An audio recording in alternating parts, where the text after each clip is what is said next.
Hey, what is going on, everybody? Welcome to Upkick MMA, episode 235. I am Brendan.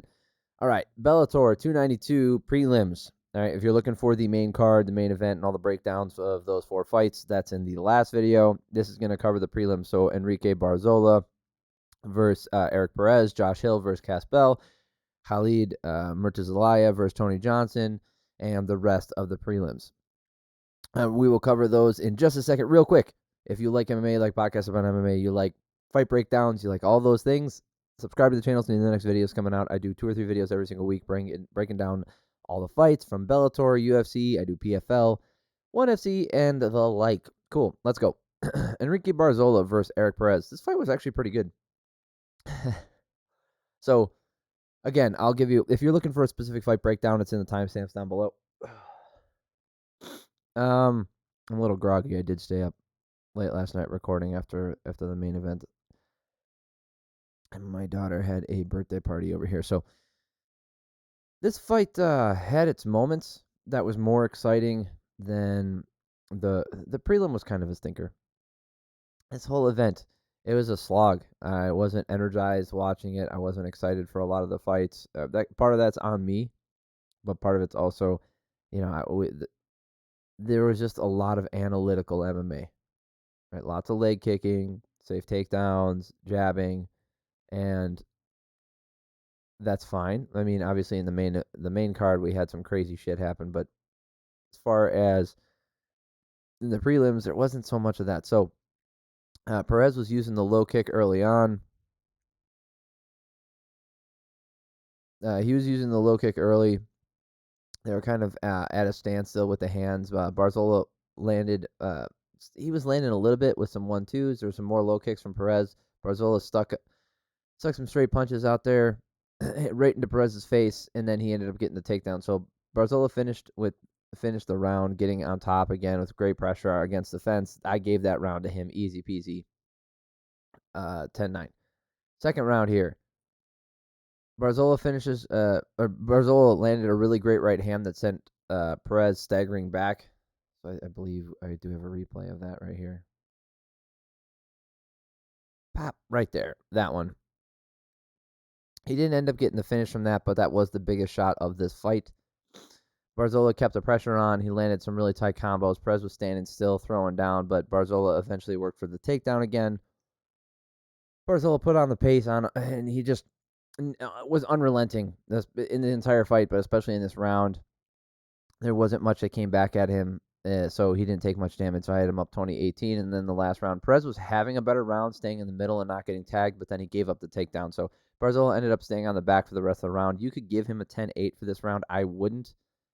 I could see maybe a more frivolous 10-8 thrown out there, but that's just not my style. I gave him 30-27. One of the judges had it 29-28, so that means they had to have given that first round to Perez.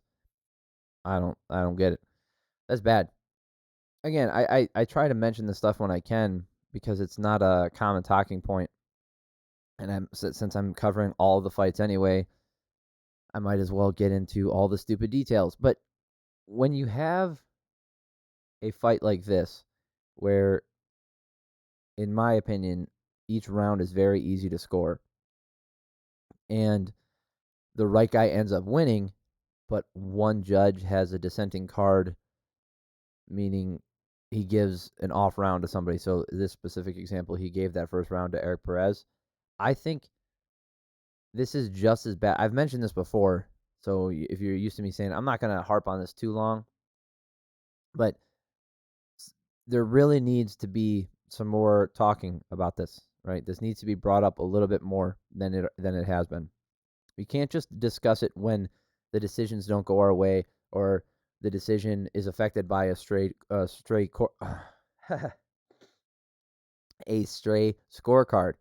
The problem with that is that doesn't happen as often as this, where you have, generally speaking, the fight goes one way and everybody gets the winner right, but one person has a bad card because they get a round completely wrong. This is just as bad.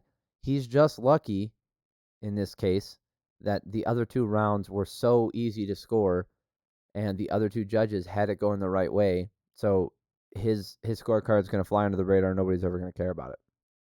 I think it's just as bad having someone with a scorecard, even though they get the winner right, they get one of the rounds so horribly wrong. This is what happens, right? This stuff happens. People do this. They do it. It goes flies under the radar, flies under the radar, flies under the radar. And then all of a sudden, oh, now I care because the guy I wanted to win didn't win, or the guy who was supposed to win, or it's for a title fight. He's making the mistake all the time. You just don't see it. Or if you do see it, you don't care. You don't pay attention to it. The mistakes are happening all the time, guys. It doesn't just happen in the big fights. They're happening all the time. And you can say, oh, well, this is Bellator. Same commission, dude. This is the California State Athletic Commission, CSAC. The same ones that are the same commission that handle the UFC or anybody else. So it doesn't matter what organization this is for. It's the same people. Kind of upsetting. Anyway, let's go to something else. This is something else that's crazy. So Josh Hill versus Cass Bell. This one is nuts. Not the fight itself. Fight was kind of boring. But Cass Bell here, he missed weight by over 10 pounds. Let me say that again.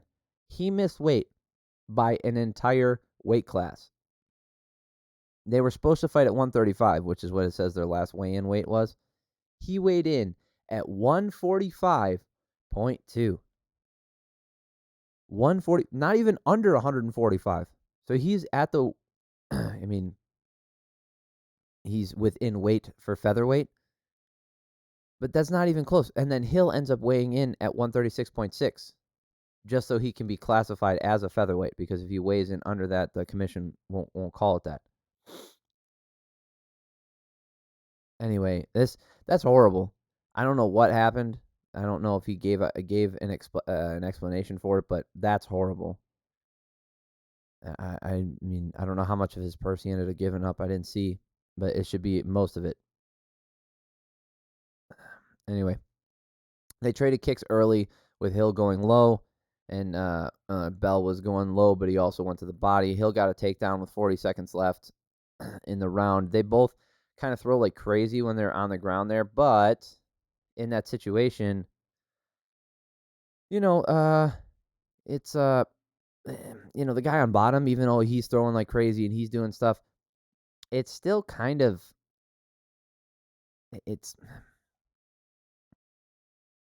see the easy answer and the go-to is the guy on bottom is losing.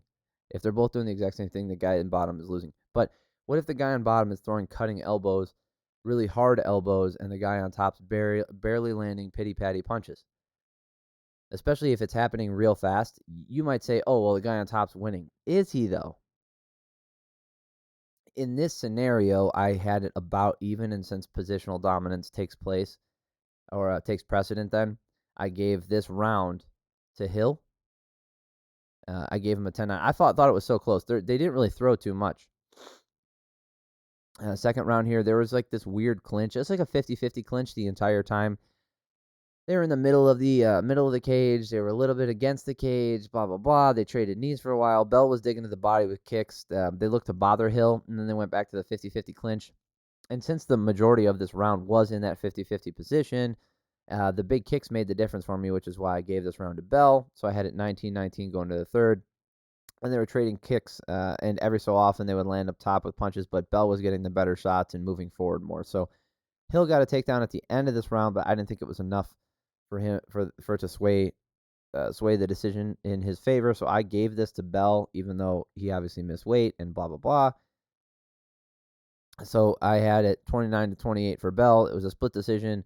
Josh Hill. So here's the thing. I also wrote down, I was like, neither guy can be upset if they lose this one. They just put enough out there.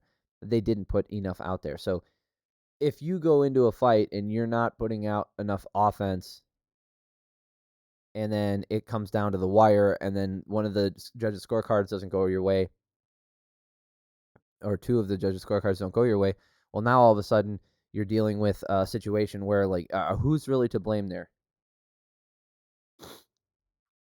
I would argue that it's you two. right? It's not the judges, it's you two. You're making their job way harder. Now, a judge should be doing their job. I'm not excusing horrible judging, but you're not making their job any easier by standing at distance and then when you engage, throwing 1-2 and then backing out when your opponent is also throwing 1-2 and then backing out. It makes it very difficult. You have to do the extra thing. You've got to throw a leg kick in there. You've got to throw an extra punch at the end of your combination. You've got to go for a takedown. You've got to be the one pressing forward a majority of the time. If you guys both play the exact same game and put out the exact same offense, now you're talking. It's almost 100% subjectivity that you're going to get. So it's really hard to be upset at anybody but yourself. Moving on.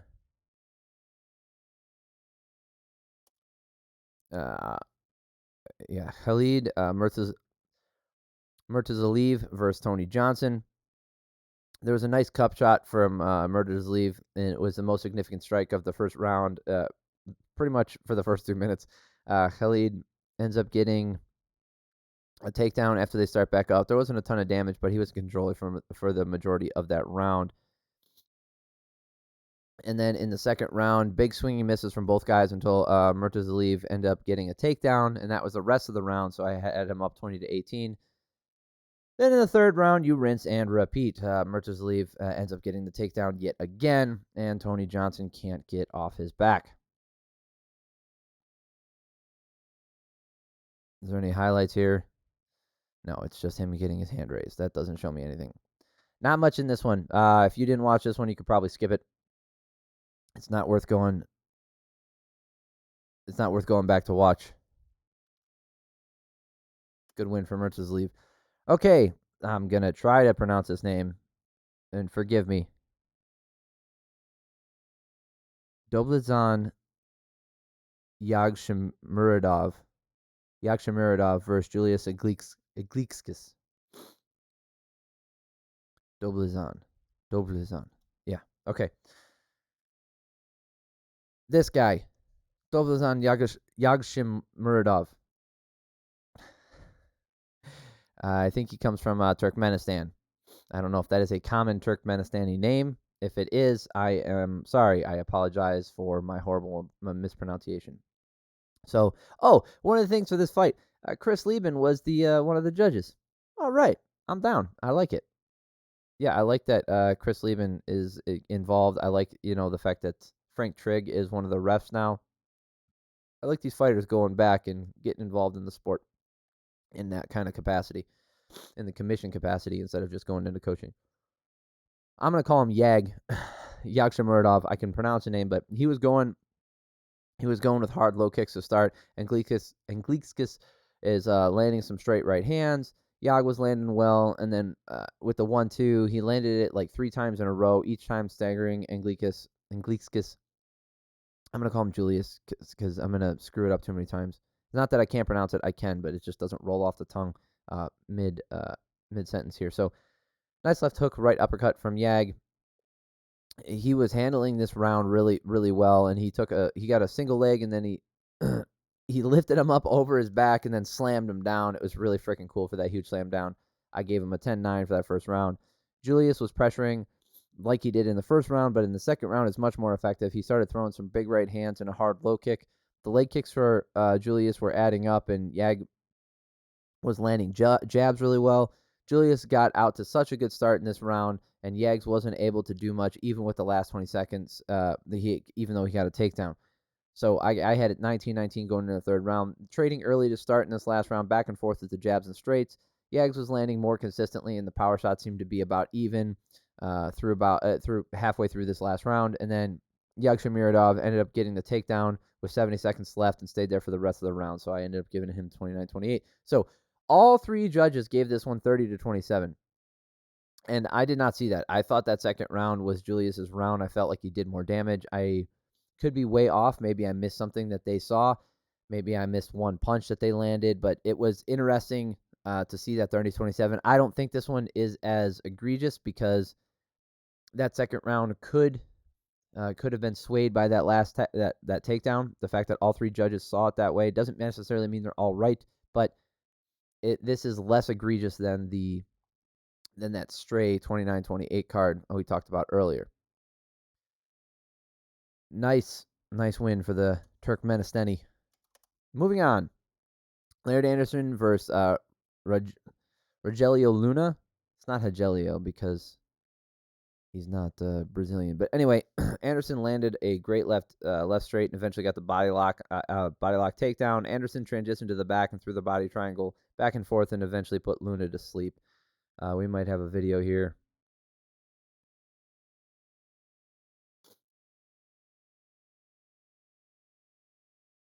Yep, this is where he goes to sleep. You can see it when his hands kick out. Like that, right there. That's when he goes to sleep. Yep. Anyway, yeah, real quick. I do want to go over that because like I could tell immediately when he went out. It was interesting to see.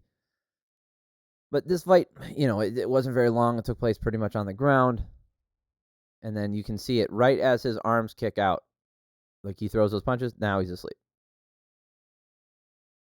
So anyway, moving on. That was a great win. Great win for Anderson. And with the first fight that I'm going to cover, apparently there's two more that weren't on their prelims. Maybe they're on their early prelims or some other. I don't know where. If they're in a different, they're on a different YouTube channel. I don't know. The way they hide these things is kind of frustrating. Theo Haig versus Adam Wamsley. Haig went for a takedown early.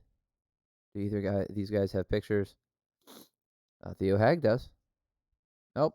I was wrong. They don't have full body pictures. They only have headshots.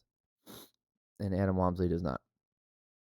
So, Haig went for a takedown, dives on a guillotine, but Wamsley got out of it. Haig on another takedown attempted a Kimura before they went back up. Wamsley attempted a double, but Haig grabbed the guillotine and jumped to guard and got the finish. So he, just like he did in the first part of the round, he went for that guillotine, and this time he actually gets the finish. So right there, he jumps guard, pulls it, and then he gets the finish from there. It's super, super tight, squeezes hard, and gets the tap. So great win for him. Anyway, that is it. That is the prelims. Like I said at the top, if you are looking for the main card and the main event and all that, and that's in the last video. The UFC is going to be in the next stuff that I cover. I appreciate y'all for stopping by. Subscribe to the channel if you do like this stuff so you know when the next video is coming out. I break the fights down just like I did. I put out 2 or 3 videos every single week, sometimes even more. I keep saying 2 or 3. Sometimes it's 4. Hell, sometimes I do 5 videos, which is a lot. But subscribe to the channel so you know when they are coming out. I really do appreciate it. Thank you so much for stopping by. I hope you have an amazing week, and I love y'all.